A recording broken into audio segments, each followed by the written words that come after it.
5 years have passed, 5 summers, with the length of 5 long winters, and again I hear these waters rolling from their mountain springs with a soft inland murmur. Once again do I behold this steppe and lofty cliffs that on a wild secluded scene impress thoughts of more deep seclusion and connect the landscapes with the quiet of the sky. The day is come when I again repose here, under this dark sky mauve, and view these plots of cottage ground, these orchard tufts, which at this season, with their unripe fruits, are clad in one green hue, and lose themselves mid grooves and copses. Once again I see these hedgerows, hardly hedgerows, little lines of sportive wood run wild. These pastoral farms grin to the very door, and wreaths of smoke sent up in silence from among the trees. With some uncertain notice, as might seem, of vagrant dwellers in the houseless woods, or of some hermit's cave, where by his fire the hermit sits alone. These beauteous forms, through a long absence, have not been to me as in a landscape to a blind man's eye, but often in lonely rooms and amid the din of towns and cities I have owned to them in hours of weariness sensations sweet, felt in the blood and felt along the heart,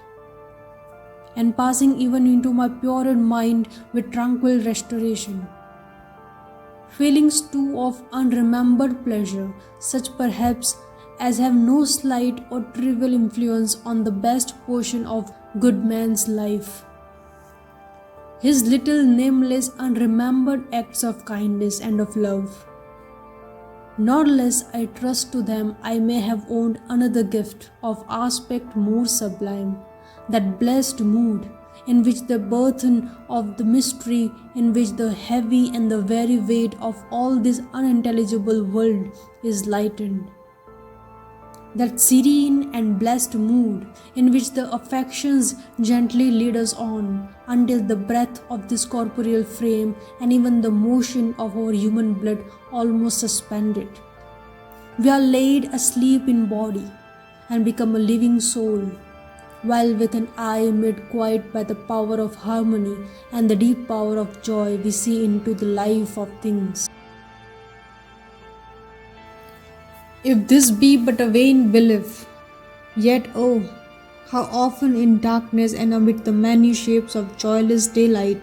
when the fretful stir unprofitable and the fever of the world have hung upon the beatings of my heart, how often in spirit have I turned to thee, O Selvanbai, thou wanderer through the woods. How often has my spirit turned to thee. And now with the glimpse of half-extinguished thought, with many recognitions dim and faint, and somewhat of a sad perplexity, that picture of the mind revives again, while here I stand, not only with the sense of present pleasure, but with pleasing thoughts that in this moment there is life and food for future years. And so I dare to hope, though changed no doubt from what I was when first I came among these hills, when like a roe I bounded over the mountains by the sides of the deep rivers and the lonely streams, wherever nature led, more like a man flying from something that he dreads than one who sought the things he loved. For nature then to me was all in all. I cannot paint what then I was. The sound in contract haunted me like a passion. The tall rock, the mountain, and the deep and gloomy wood, their colors and their forms were then to me an appetite, a feeling, and a love that had no need of a remoter charm. By thought supplied, nor any interest unborrowed from an eye. That time is past, and all its aching joys are now no more, and all its dizzy raptures, not for this faint eye, nor mourn, nor murmur. Other gifts have followed for such loss, I would believe, abundant recompenses. For I have learned to look on nature not as in the hour of thoughtless youth, but hearing oftentimes the still sad music of humanity, nor harsh, nor granting, though of ample power to chasten and subdue. And I have felt a presence that disturbs me with a joy of elevated thoughts, a sense sublime of something far more deeply interfused, whose dwelling is the light of the setting suns, and the round ocean, and the living air, and the blue sky in the mind of a man,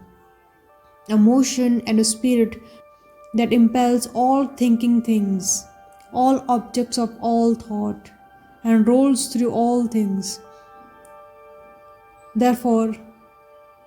am I still a lover of meadows and woods and mountains, and all of that we behold from this green earth, of all the mighty world of eye and ear,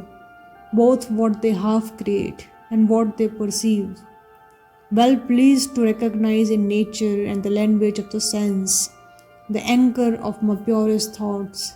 the nurse, the guide, the guardian of my heart and soul, of my moral being.